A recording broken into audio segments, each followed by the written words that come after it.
studied classical singing, but I love to sing contemporary and experimental music. And if you would like to know more about me, please look at my website www.irenekurk.de. I will put this into my show notes. This is a German podcast, but once in a while, or maybe even sometimes more often, I do English episodes. In this podcast, I talk about topics all around new and contemporary music. I share with you behind-the-scenes insider knowledge, and I want to bring you the human beings out of the new music world closer.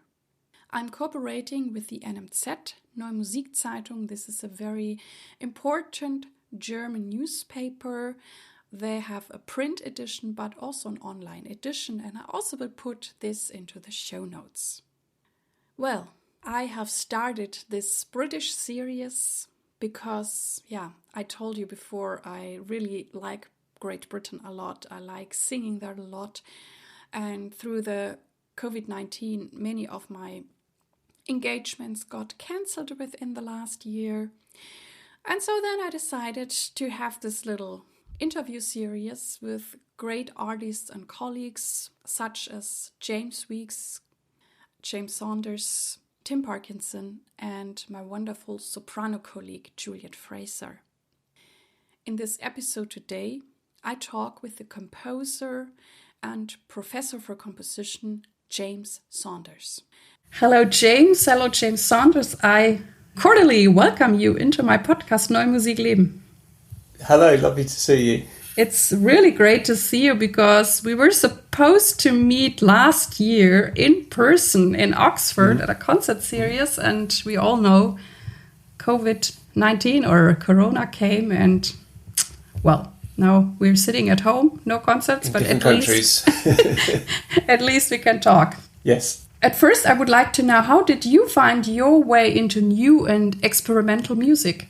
Well, I started in my teens. I was learning guitar, having kind of private guitar lessons, and my guitar teacher, Graham Capel, was very unusual in that I think he had very wide-ranging tastes. So introduced me to a lot of music, which was very beneficial. But in particular, as well as kind of lending me records and things, he had loads of scores, which is perhaps the unusual thing. So I would go home every week with my Giuliani guitar studies and things like that, but also a stack of Xenakis orchestral pieces, which is quite a surprising sort of way into things, perhaps. So I was kind of fascinated by, I suppose, sort of minimalism to start with, but also anything that just sounded a bit strange, really. And he just lend me whatever he had every week, and I'd sort of become interested that way. But also from school, there's a few things in the library, sort of Messiaen, that sort of kind of stuff. Really, nothing more recent than that. So it was really just thinking there was all this music which I had no idea about. Obviously, this is sort of pre-internet, so it was harder to find things.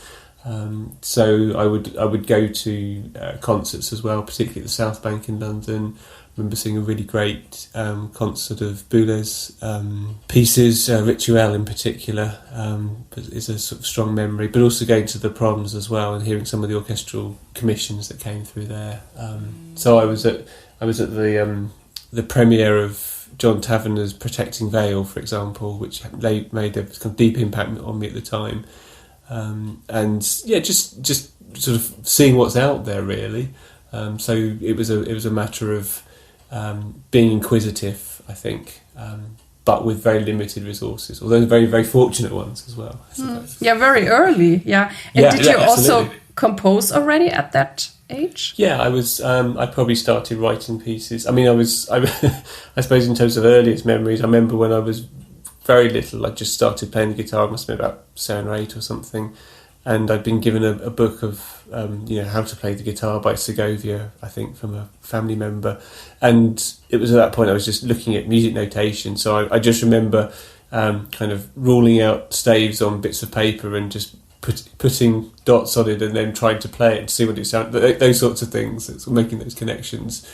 And then really everything I wrote in my teens was for guitar, solo guitar, and it was very much modelled on kind of Leo Brouwer type pieces, sort of kind of slightly investigative, inquisitive guitar styles, rather than sort of mimicking the sort of core 19th century repertoire, and just seeing what I could do with that. But then probably towards my late teens, just before I went off to university, I was starting to sort of push beyond that and try to replicate some of the things I've been hearing in concerts, which I've just described.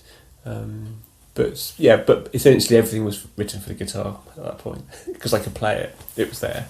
That's great. And what represents good, new and experimental music for you, or what music do you like to listen to? At the moment, that's a very difficult question. I mean, obviously, I guess most people say the thing, it changes all the time. So perhaps one thing just to pick up in your question is something which I think represents good music and music I like to listen to may not always be the same thing. My listening habits are quite varied. I find it. I'm always fascinated when I discover something which I don't know much about or I've not heard before, and then I kind of obsessively investigate that. So I kind of sit downstairs and with my headphones on, scouring YouTube and iTunes and Spotify and things for everything I can find out about things, and then just immerse myself in whatever that genre or composer or artist might be, and then sort of listening to that completely till it's done, and then what's next? So I in a sense I sort of consume music in that way. Perhaps. Yeah. I'm also very curious. I know that you're also teaching yes. composition. So how do you help your students there to find their style or write good pieces, whatever that is? I think it's about creating a space around what they do for them to kind of investigate the things that are implicit in the work they're making. Obviously, to question that at times. I think it's, I'm not just hand-holding and saying this is all lovely. It's important to, I think, as I say, open up a space around their work so they can see the roots out of where they are at the moment. So the idea of perhaps, being in a room and making evident all of the different doors that lead out of that room at a particular point, and possibly seeing that they end up in another room which has got more doors and so on. So rather than just sort of saying you're standing, this is turning into a very tortured analogy now. So rather than saying you're standing in the middle of a kind of an enormous field and you can do whatever you like in that field, it's about kind of just increasing the space as much as possible. I mean that sounds perhaps a little bit of an arrogant way of talking about it, because most often the students know better than I do in many cases. I'm not saying I know more than them, but I think just kind of finding a perspective that is different from theirs, I think, is as much a useful thing. But it's probably both. I mean, showing them new things, or also supporting them if you have the feeling they are on their right track. Then definitely. I mean, I would say, and I would hope this is evidenced by the kind of range of students I work with, that I'm not looking to impose anything. I'm not. There's no. I don't see any hierarchy in that sense of style or genre. So I've got students who make kind of educational pieces, people who make kind of environments in Minecraft. There's all sorts of stuff that happens. Tech scores, normal kind of conventional score, everything really. And I think that for as a putting my sort of teaching and job hat on in that sense, I really love that variety. My interest obviously is in the kind of work that I suppose I make and the people whose music I like, but I always enjoy working with people who are working in totally different areas. One of my PhD students is writing a kind of musical theatre piece at the moment, which I really enjoy working on with him, and it's so totally outside of what I do, but that's fun. Great. And what are the qualities you most appreciate in the performers you work with? I I mean, an openness to trying things out, and not being scared that it could go wrong. So there's a trust there, I think, as well.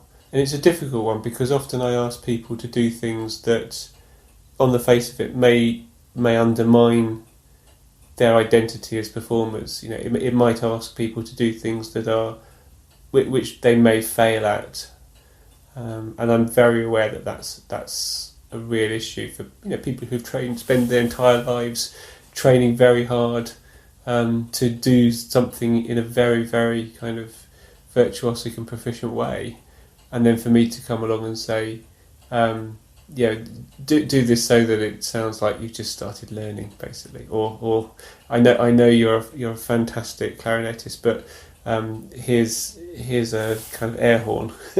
This is what you're playing. The players who are happy, I say happy, who are willing at least to put themselves in those situations, I think are the people I tend to enjoy working with. But often, when you find someone who really doesn't want to do that, as long as they, and if they don't want to, that's fine, it happens. People refuse to do things. I think it's also quite interesting when people really struggle with that, and I don't mean that in a, I'm not being confrontational in any way there, it's not really my approach, but it's about the way that people react to situations, I think, which I always find interesting. Mm-hmm. I try to do that in a supportive and safe way as possible, so any sense of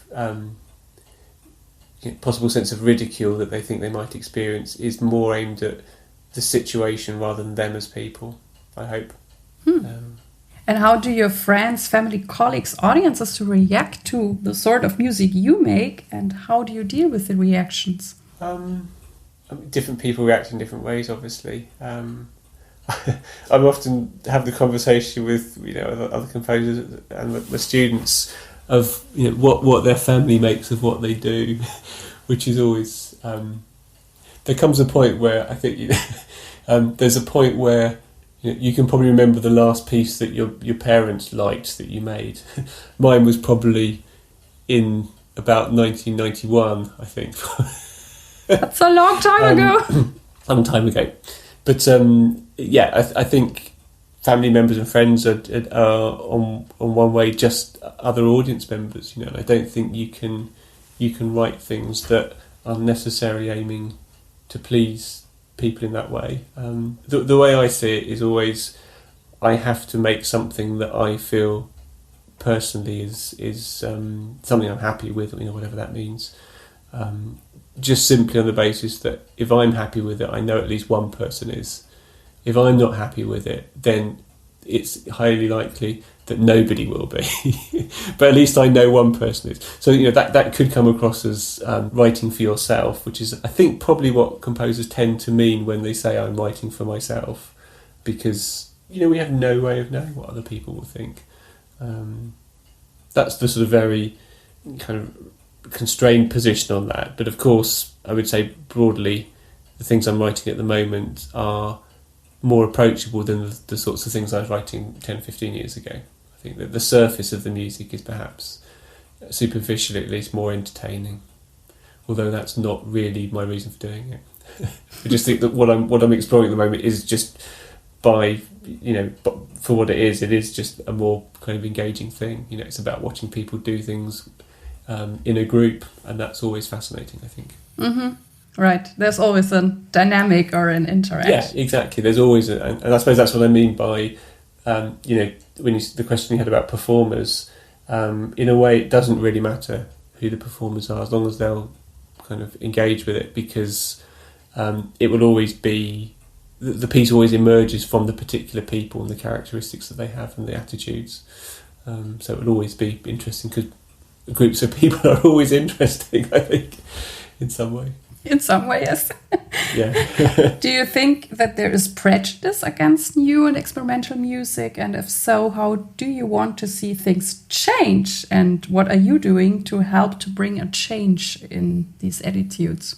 I think prejudice is probably the wrong word. I suppose for me, it's more about a decrease in relevance, perhaps. I think that's the issue.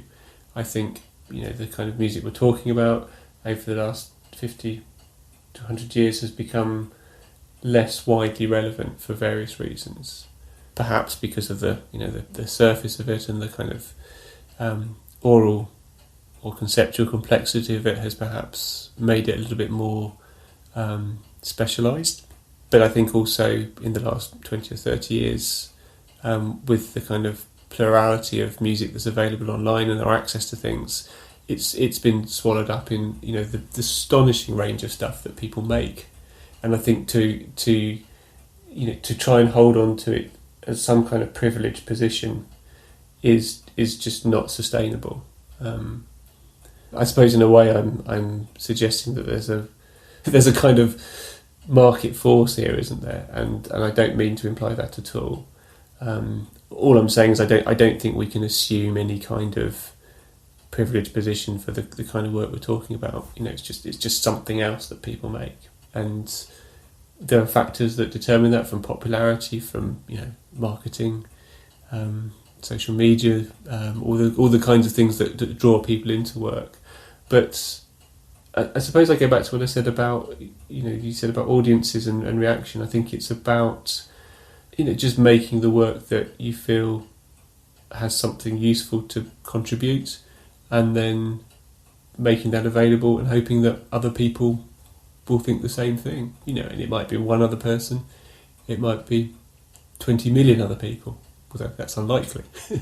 But I don't think the value necessarily is in the numbers in that way. But it does. But with that obviously comes kind of cultural capital, I suppose. It's not something I'm actively trying to change, other than making work which I hope is engaging in some way. Perhaps I would say that I think there has been a change in the last 10 years in particular. I think a lot of new music has found a kind of an interesting position between the sort of the rigour of the sort of disciplines we're involved with, and the surface kind of engaging the nature of the work and the way that it might appeal to people. Because clearly there are big audiences out there for the kind of things. There are general arts audiences who are looking for interesting things, and I think the awareness of the physical, of I suppose extra musical content and the way that can be framed within a work. I think all these things can help make some of the pieces possible to engage with, whereas perhaps they might have been a bit forbidding in the past. So, talking very generally, obviously here. But I think composers do seem to be addressing this. There's a drift, I think, in that direction, which I think is kind of evident. Mm-hmm. Particularly with pieces online, use of video in particular has really changed that. So. Well, right now we are in. I mentioned it at the beginning of the interview, in this Corona pandemie. Mm-hmm. And so I'm also curious, how is your life right now, or what's happening over there in Great Britain? We could spend the next 25 minutes talking about that if we're not careful. But I'm so sad that I cannot travel there. I cannot sing there, and it's very hard, isn't it? I need to know how you are doing. Definitely, I think the lack of being able to travel as freely as we could have done, placing Brexit to one side for the moment, because that's we really don't need to talk about that at the moment. No, it's because it's so horrendous. We're limited to what we can do. Lots of events have been cancelled. I think personally, we've found ways to do things online. Certainly in terms of teaching, that's worked in many ways really well, if not better. Particularly for our postgrads, where a lot of the students are not necessarily based in Bath. I think we can connect with people a lot more, in fact, this way. So I think when this finishes, we may well keep some of those aspects functioning. I think there's a lot of. I think that there's been a real change in certainly higher education, university conservatoires in the UK and everywhere else, where we're sort of realising, a lot of this isn't ideal, but there's so much here that is better about the kind of delivery and interaction we have. So I think when this all hopefully finishes soon, it's what's kept what good things we can keep from this, I think will be fascinating. And it takes sadly something like this for us to kind of rethink so many of the aspects of our lives. I very rarely fill our car up with petrol at the moment because we're not using it very much. We might go to the supermarket to buy some food, but that's about it. So there's those sorts of things as well. In terms of making things, I started off really kind of excitedly in sort of about a year ago, sort of April, May last year. Tim and I, when we were originally going to meet, we were doing quite a lot of online stuff. I know, it's Parkinson, yes. Yeah, we made a whole load of videos.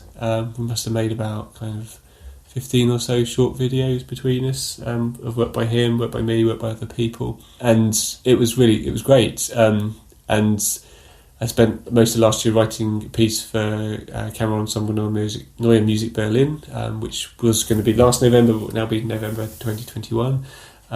So that sort of kind of took most of my time. But I think I'm finding I'm not making very much at the moment, which is I was just thinking about that this morning actually, because I thought you might ask me, what are you working on at the moment? And I was trying to think, well, actually I'm not sure. I think I'm doing lots of what you might call personal projects, which is messing around with pieces probably I wouldn't normally have written.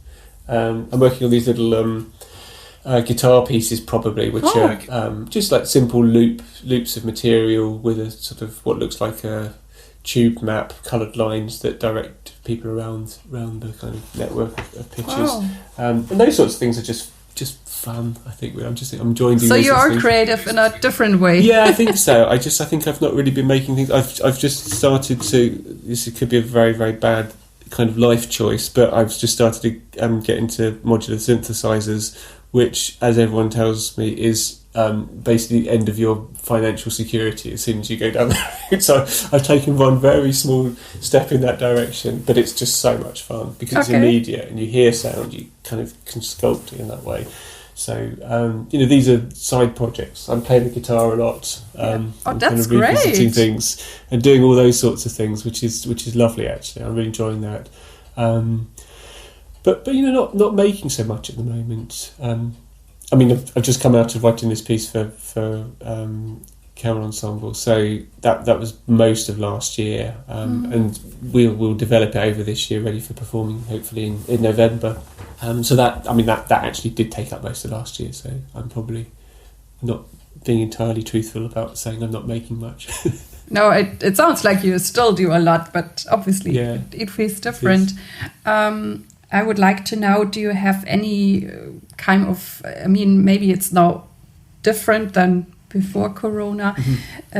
What is your approach to, I call it time management, and is there anything you would like to suggest to us that would help us? Do you have a structure or daily routines, or how do you work?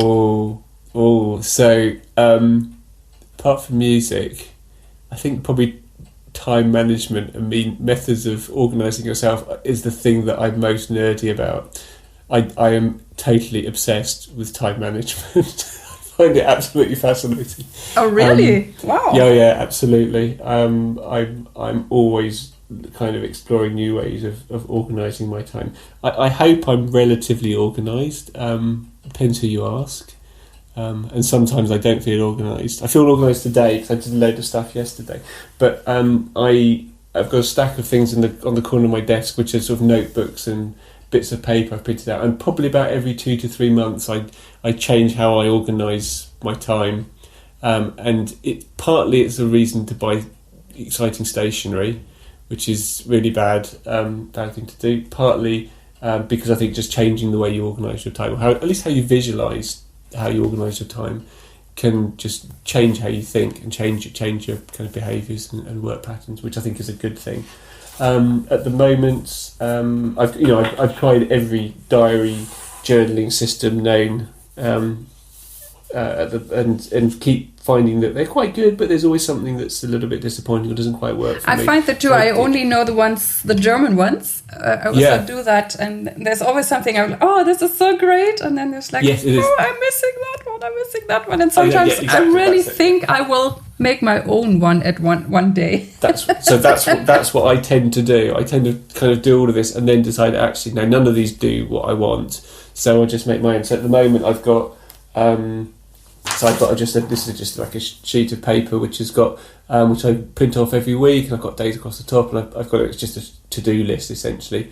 But I had to make my own one, which feels nice. So I've got that one, which is a week at a time, and I just mark off kind of things there. And then I have that, which is the monthly one. So that's wow, for bigger planning. So I can see sort of 3 months or a term essentially in super university stuff. So I can see what my deadlines are, because often I think we're so kind of focused on what's immediately in front of us that having that sense of that deadline is 2 months away, that one's 6 months away, this one is like 3 weeks away. Just getting a sense of where you are in that sort of longer planning, I think, is the thing that I always struggle with. So most of my efforts are involved in clarifying that. So I have all of those sorts of things. And then because I have a university job, we have a shared calendar, which is just Google Calendar, which is brilliant, really helpful. So all my sort of detailed time planning of what we're doing when is put into there, and I can use that to book tutorials with students. They can sign up for things. So all of that side, I've always wanted to try get away from the digital in that sense, but actually I think every time I try that, it does that so well because of the shared aspect. It's important. It's important for us to see what other colleagues or students their availability is, because we couldn't do anything if we didn't have that. But it's very practical. Yeah, I think so. And I'm, I try really hard to do that. I don't always succeed. I think at the moment, because we're in lockdown, I think the sort of work-life balance is generally better. I'm not spending 2.5 hours a day in a car driving to Bath and back, because I live a bit away from where I work, and that's been great. I mean, from early lockdown, it was perhaps getting up and doing a run and doing some composing and stuff like that. Now I just get up later, which is terrible. So I've become a bit lazier recently, which is perhaps inevitable. But yeah, I tend to, in terms of composing, I tend to work late in the day. I tend to work kind of sort of late evening from 10 o'clock onwards, because that's when the house is quieter and I can just kind of stop a little bit. Sometimes in the morning I tend to write. If I'm writing a book chapter at the moment, and that's I do that in the morning. I've just finished doing that for today before we spoke. So you're flexible, that you can be creative at night and at morning. Wow. Yeah, that's it. But then we have obviously family things, we have work commitments as well. So it's always just fitting things around that. What are you thankful for today?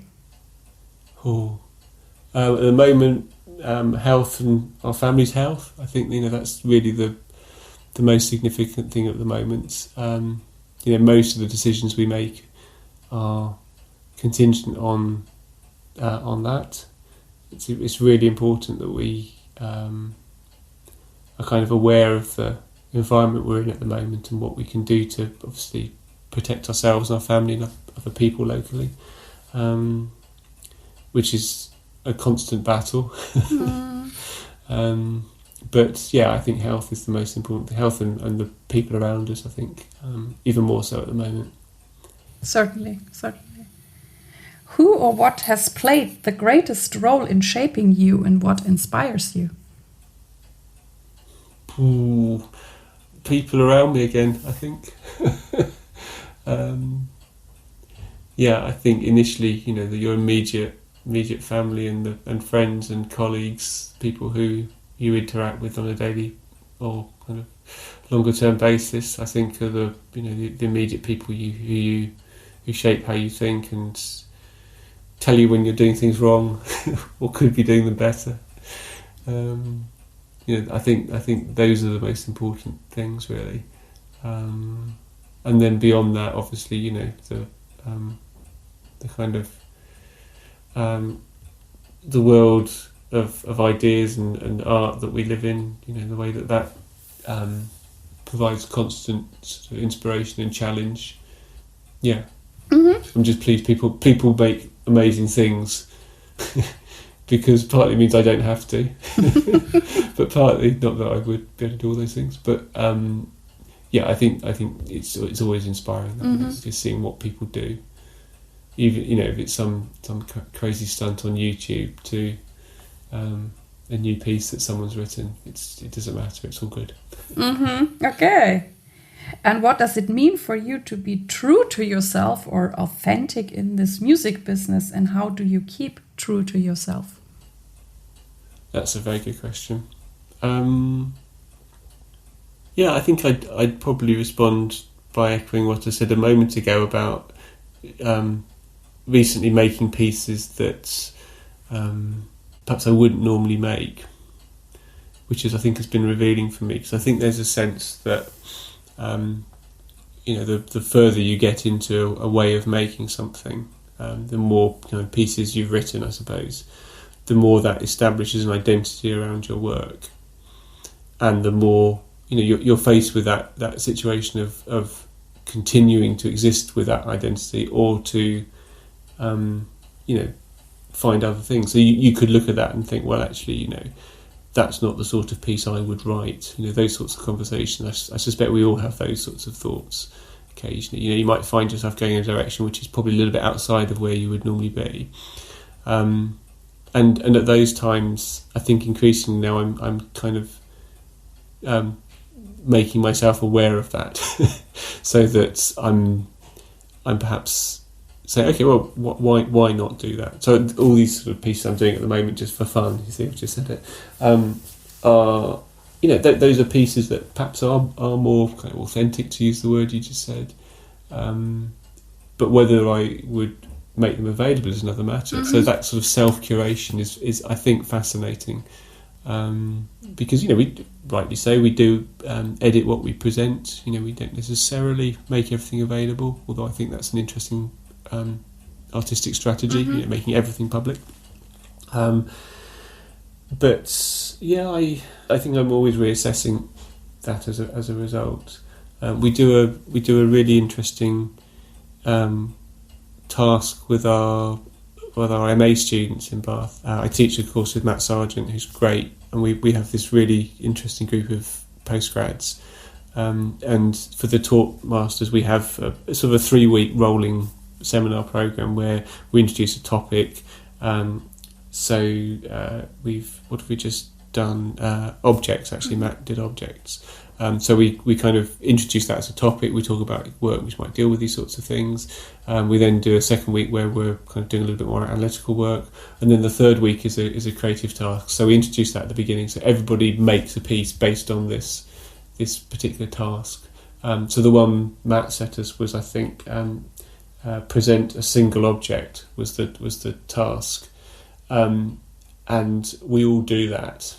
Matt and I do it as well as students, and it's always fascinating because sometimes I might make a piece that is a sort of a me sort of piece. Other times I might make something which is really not a me piece. But it's those sorts of things that are pushing you to do something that you wouldn't normally do, with no consequence really, I suppose. That always make me think, well, actually, what I could be doing that. So why am I doing this and not that? So I suppose that's a very useful question for me, because at the moment I'm thinking a lot more about that, whereas I might have taken it for granted perhaps 10-15 years ago. That assuredness of what your identity is as a composer is something that I think we should all reflect on. Maybe it's the time right now.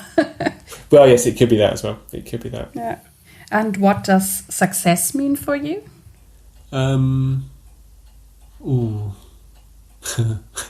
These are tough questions. Being able to do what I want, perhaps. I don't see that in any. I'm sort of equating success and happiness there, so that's interesting. I honestly don't know. That's okay. You already answered it. I mean, you do what you're happy. That's a success, I think. Yeah, no, but I'm now thinking. It's making me think what success means to me.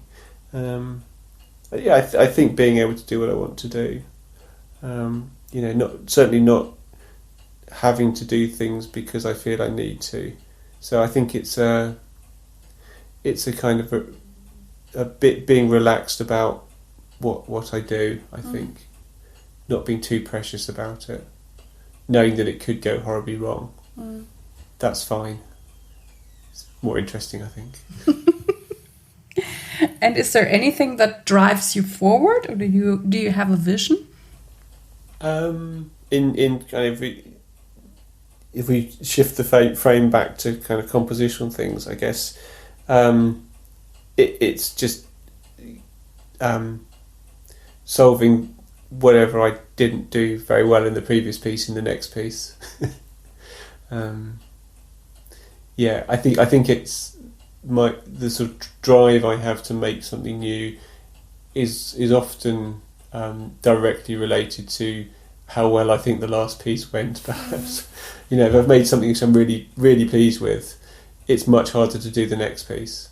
If the last piece has been in whatever way not so good, or something I feel, okay, that sort of worked, but then the next piece will probably try and address some of those things.